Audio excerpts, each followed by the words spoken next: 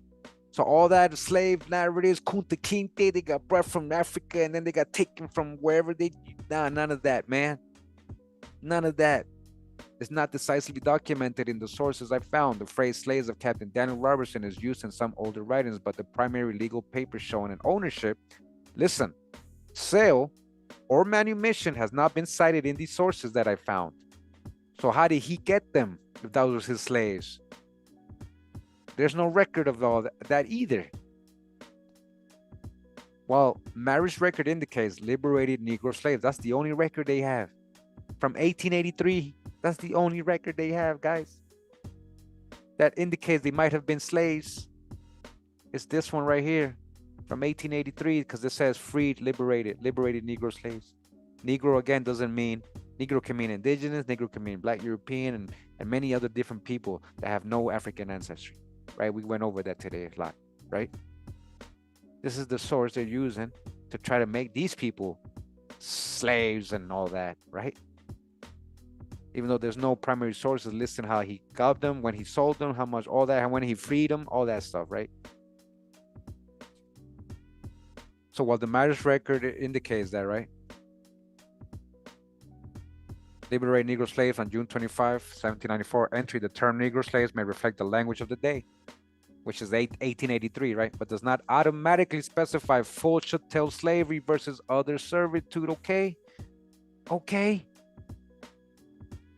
You see how we just keep debunking this, like how many hijacks and conjectures they teach us in school, guys. We live knowing history based on conjectures. The absence of surviving documentation showing the original transfer, purchase, or sale of Jean and Marie Jeanette to or from Daniel Robertson or official manumission papers means the degree and conditions of their servitude remain partly speculative. Oh, so this whole time you've been trying to make them slaves like chattel. You want us to think chattel, though. That's what you really want us to think. Oh, he freed them. He freed them from what? He freed them from their indenture and then contract, their apprenticeship. Or he freed them from what? If he kidnapped them from Missouri, West Indies, because you don't even know that part, right? The origin of Jean Marie Jean, birthplace, ethnic background remains uncertain. Some later writers speculate Africa. Some later writers speculate Africa or elsewhere, but that is not proven by primary sources. There's no primary sources. You know, like ChatGPT can easily debunk me, right? If he had the primary sources, right? To be like, look, they're African. Because they programmed to do that. Summary. It says Jean Marie and Jean Bonga are recorded in the marriage record of Mackinac, right? As liberated Negro slaves. That doesn't mean African, right? Or that they were even chattel slaves, right? Several historical writings, 1934 and plus, right? Were enslaved. They say that they were enslaved under Daniel Robertson, right? But again, they don't know whether that was indentured servitude. These sources, however, do not provide definitive documentation proving exactly what type of servitude, indentured versus chattel, they were under, nor the full legal path of their freedom. Thus, we must say it is documented that they were in servitude under Robertson and then liberated by 1794. But their specific status, whether full chattel slavery, is not conclusively proven in the accessible primary sources I found. Okay? If you like, I can check more deeply into the archives. I'm like, try to locate manumission or service indenture documents, I'm like, yes, please do that. It had to be recorded since these companies recorded all their transactions. They also may be in French original documents. I told them, search good, man. We're trying to prove a point here, man. Here's what I found, he says. Archival primary source leads. The archives of Mackinac State Historical Parks, formerly Michigan, list among their holdings. And microfilm copies of St. Anne Parish Register, right? It says the register includes marriage. So the marriage entry, right? I received mutual consent of Jean Bonga and of Jean, the former Negro, and the latter a Negress. Again, that doesn't mean that they're Africans, right? And again, people's way of calling people, right? Reclassifying, right? Also, January 22nd, 1795 was interred in the cemetery undisposed Jean Bonga as a free Negro, who died the day before yesterday evening. Okay, nothing about African there. The archives of the Michigan Department of History Archives, magazine lists groups of county, nothing. Daniel Robertson biography in the Dictionary of Canadian Biography states before he left, he freed his black slaves. That's literally where they're quoting this. They're quoting this 1883 thing, right? I followed it to this. That's who they were quoting. Trust me, right? And says secondary summary sources, though not strictly primary, also reference that Jean and Marine were slaves of Captain, right? They weren't primary sources, slaves. What can be proven from the documentary record? Jean Bonga and Marie Jean Bonga appear in the St. Anne Parish Register. Okay, we know that as Negro Negresses, right? That's what they say. Jean Bonga's death recorded as a free Negro. Okay, none of that proves anybody being African, though, right? What cannot or has not yet been fully proven? I did not locate a manumission document or indenture contract in the sources I checked that shows the explicit legal mechanism by which Jean and Marie Jean were freed. How could that not be recorded, guys? Wouldn't that be a big thing? Wouldn't they slave catchers like grab them again if they were still slaves? That didn't happen. That's not how it went down. They didn't just let people go without documentation. They didn't just let people go without documentation because they can end up as so-called slaves again, right? Supposedly, right? But there's no documentation even of their freed, their contract, even of the manumission. No will. So there's no sources that he checked that shows that explicit legal mechanism which they were freed, whether they were lifelong chattel slaves under indenture or in some other bonded status. The use of term slave, right? In later secondary sources or biographies, example, slave of Captain Robertson, is not backed in the sources I saw by a period legal document explicitly describing their status as chattel slaves, even though there is a record of them being freed or liberated Negroes by this guy. There is no actual record of that from these people, from the courts. There's none. The dates and methods of their initial servitude, how, when they arrived at Mackinac, under what condition, remain part of oral tradition or secondary narrative rather than direct archival contract or ledger entries I found.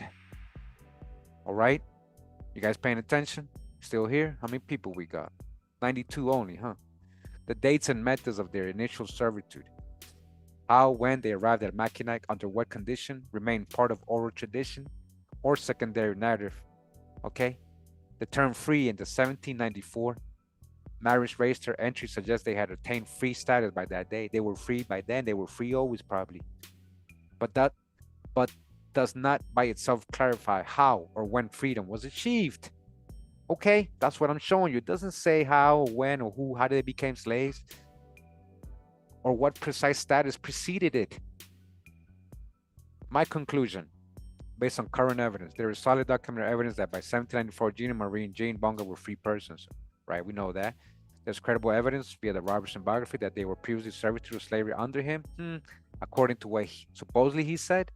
Again, secondary sources. But again, that doesn't prove Chattel. They could have been indentured. They don't even know. They admitted that, right? However, there is no found document in the sources we reviewed that clearly documents their servitude, status, and full legal terms, chattel versus indenture, or the details of the manumission process. And this is the same with many, many cases for Black folks in America and history and in your family history. You know, there is none of that. So why are you trying to make them slaves? They're trying to make them into Kunta Kinte. Thus, the statement Jean and Marie Jean Bonga were formerly slaves of Daniel Robertson is reasonably supported, but the statement they were chattel slaves under the full English-style bondage until freed on exact date via manumission is not fully proven in the archival documents cited here. All right, period. Debunked. Debunked. If you like, I can attempt to look up in French language original records, right? I'm like, yeah. I'm like, hell yeah, let's do that, man, right? Yes, please do that so we can confirm our findings. Also, it sounds like if they were under some type of servitude, it was most likely as bonded people or indentured servants, as that was the normal situation of the time. Chattel slavery was made a popular idea by fictional dramatizations like the movie Roots, which was plagiarized from a fictional book story called The African. Most so-called slave narratives I have looked into, when thoroughly researched, turned out to be indentured servitude in actuality. I have shown this on my YouTube channel, Kurimeo, with primary source and genealogy. That's so he could stop with the hijack, right? I had to get deep. Listen, you're talking to Kurimeo. Let me remind you, man.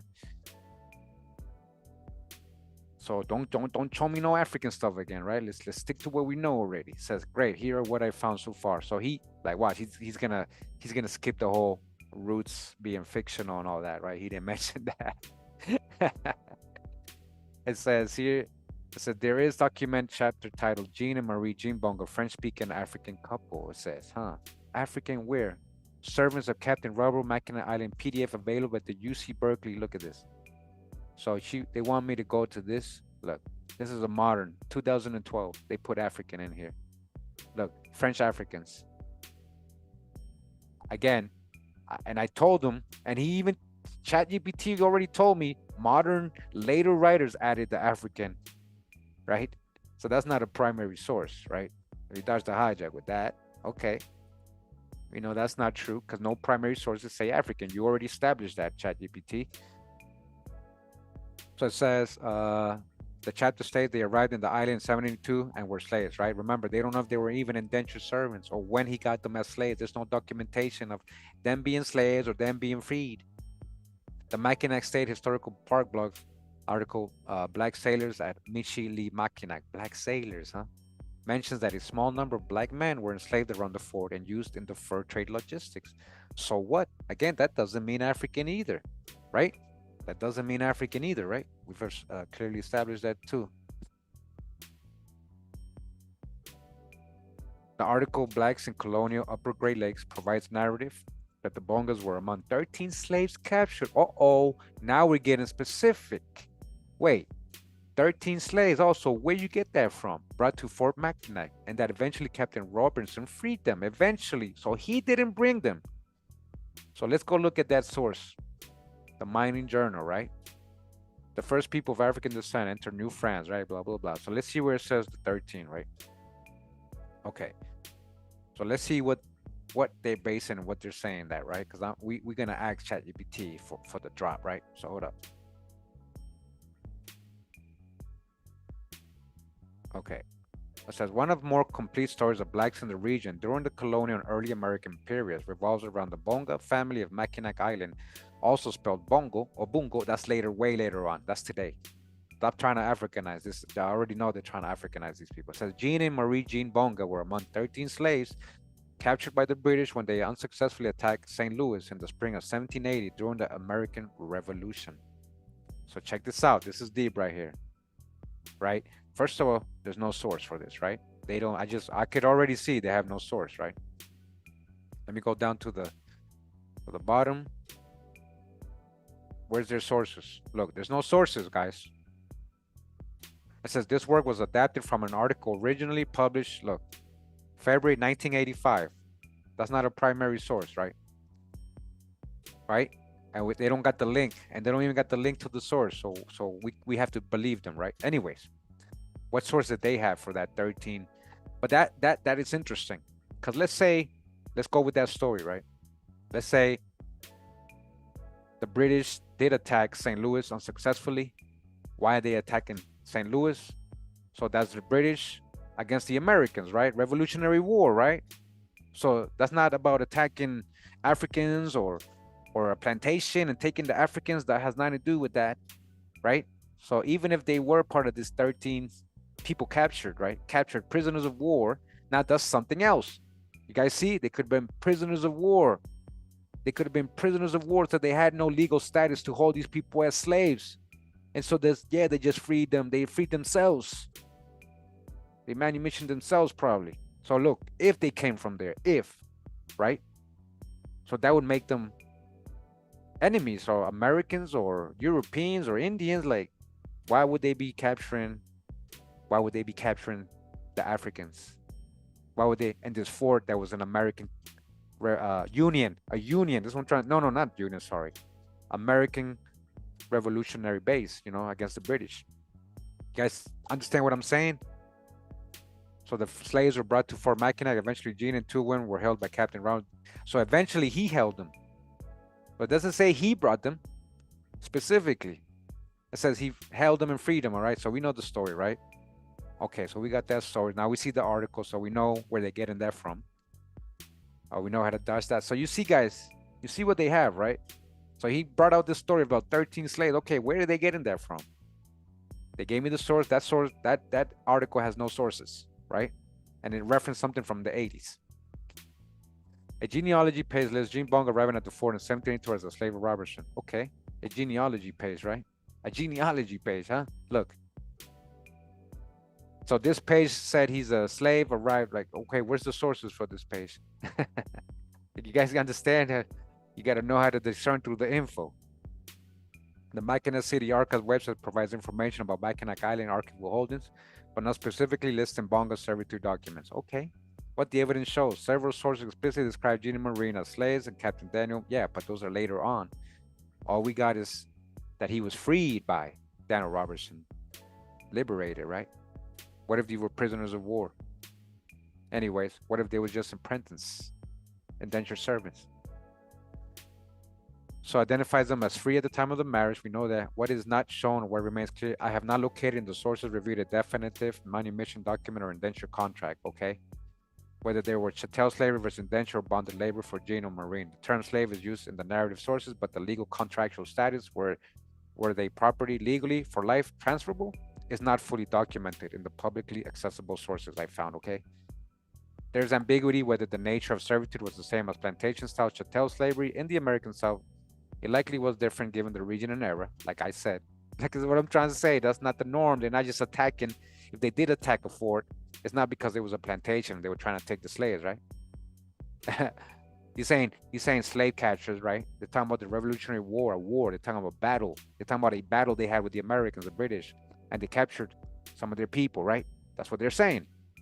The origin of Gene and Marie Jean, birthplace, initial capture, ethnicity is also not uniformly documented in primary records. Tentative conclusion. It's reasonably supported that Gene and Marie Bonga were held in servitude. Okay, so conclusion, tentative, right? He doesn't know. It's still up for grabs. It's still up for debate. The exact legal form of that servitude is not conclusively proven in the accessible documentation I have found. Therefore, when speaking of their status, we should use language like held in servitude under Robertson or described as slaves rather than definitively chattel slaves, okay? If you like, I can dive into Canadian French language article. I thought you did that already, right? It says, yes, please do that. Also, just to add, now you say there are citations of them being captured and brought by Mr. Robertson, but are these really primary sources or just modern websites and interpretations? If this is primary source material, then it should state with certainty where they were captured and who they really were. Who were these 13 captured individuals? Captured from where? What primary source talks about this? Guys, see how I'm coming at him now because he messed up. Now you said 13. All right, let me see. Good, I dug further. Here's a detailed breakdown of what is found in the archival scholarly. A record regarding Gene and Marine and the link with Team Daniel, and whether the claim of 13 captures is Fort Mega is supported by primary sources.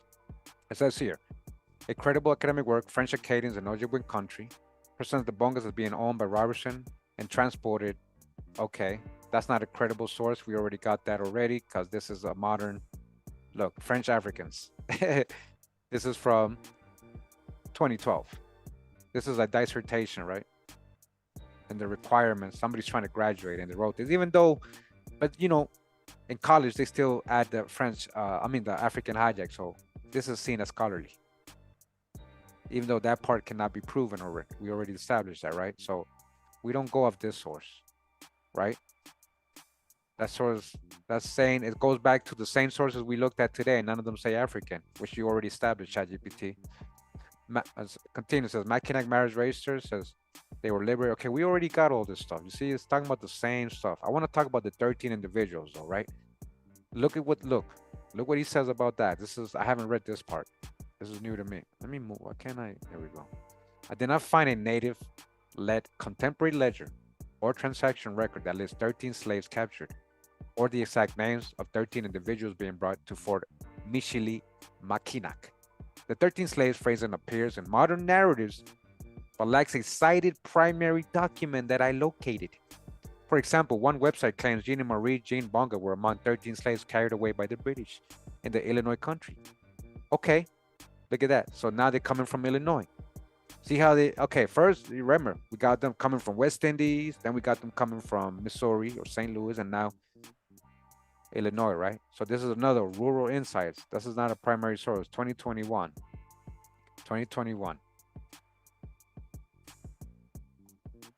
Let's see. Illinois, right? Okay, it says the first African slave, that's the hijack. You see, you already know this is a hijack website. To be identified in the records, a little girl, Veronique, who was baptized 1743. She was the daughter of Boncour, good-hearted, and Margaret. All right, that's a future video we're going to debunk as well. Remember that. The Boncours, huh? What should be the same story, guys? And Marguerite, both slaves belonging to a voyager. Oh, both slaves belonging to a French trader, huh? Sieur Boutin, who had been forced to winter at Mackinac on his way to Illinois country. All right, that didn't say nothing about them. Let's see. Okay. It says, during the American Revolution, George Rogers Clark and his Virginians entered the Illinois country and met with Spanish allies in St. Louis. In the spring of 1778, a British expedition was organized at Fort Michilimackinac, composed of Native Americans and fur traders, and headed southward. So it wasn't really British only, huh? So-called British expedition, which was composed of what? Native American and fur traders? Come on now, guys. You see all the hijacks in history? You see all the hijacks in history? I thought they were British. Now they're Native Americans and fur traders, huh? Although the Spanish repelled the attack, Jean and Marie Jean Bonga were among 13 slaves carried away by the British. Oh, so this happened supposedly in 1778, right? By the British. I'm going to ask ChatGPT to prove that. Where's the source? Anyway, where's the source for that? Let me show you guys.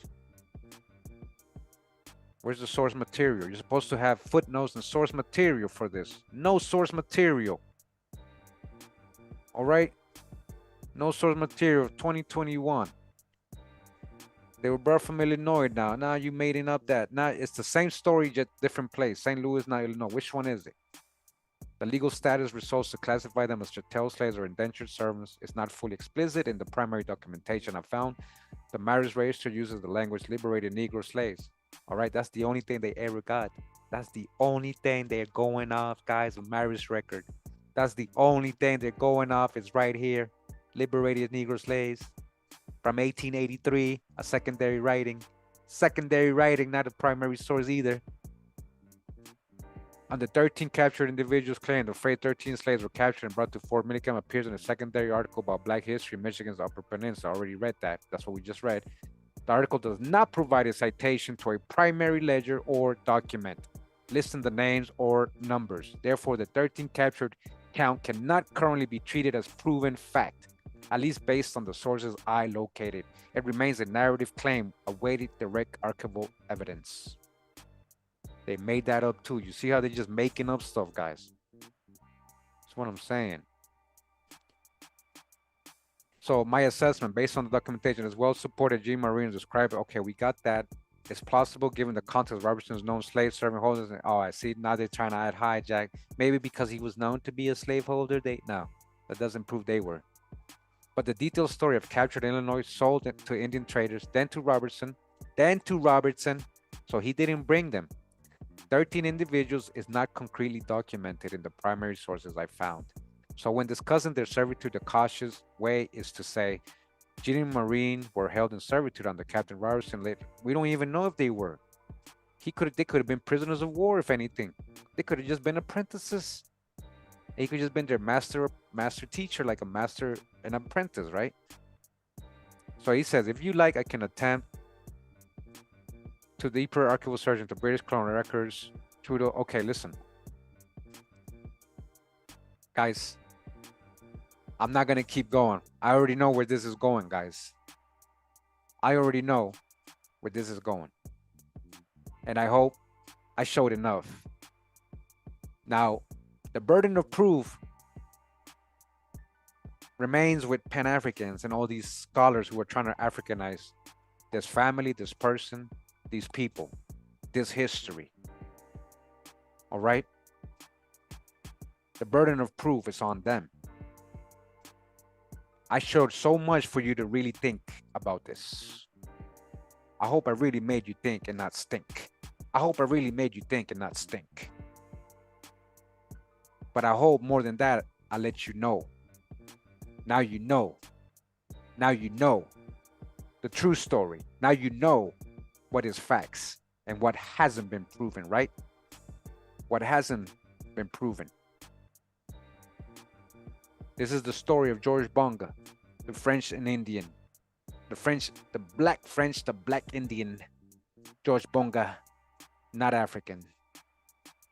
I hope you guys enjoyed this live research, true digging in history of the Bonga family, this famous fur trading, indigenous French pioneering family.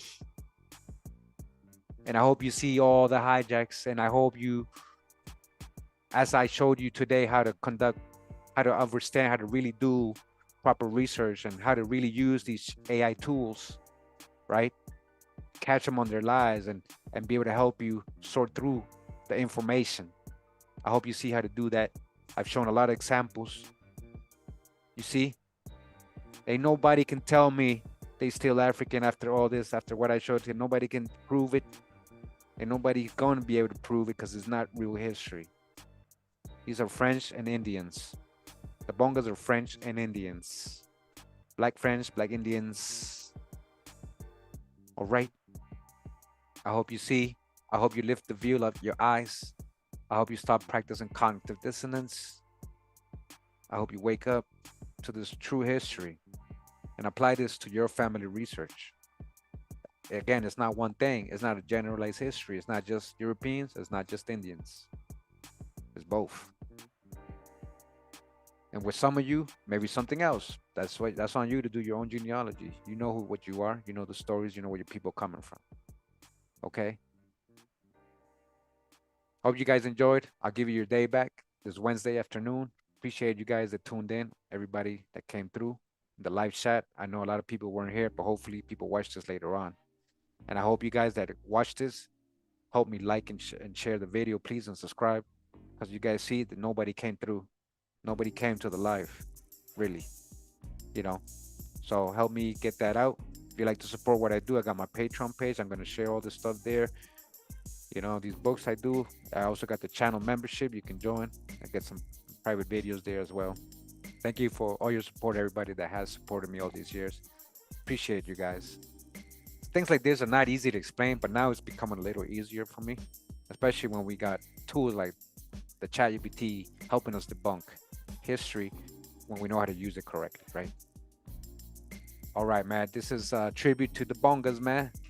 Forgotten pioneers, man. Indigenous and French pioneers and turned African, right? Paper genocide, reclassified. Much love and respect. Pura vida, mi gente. Hawaii.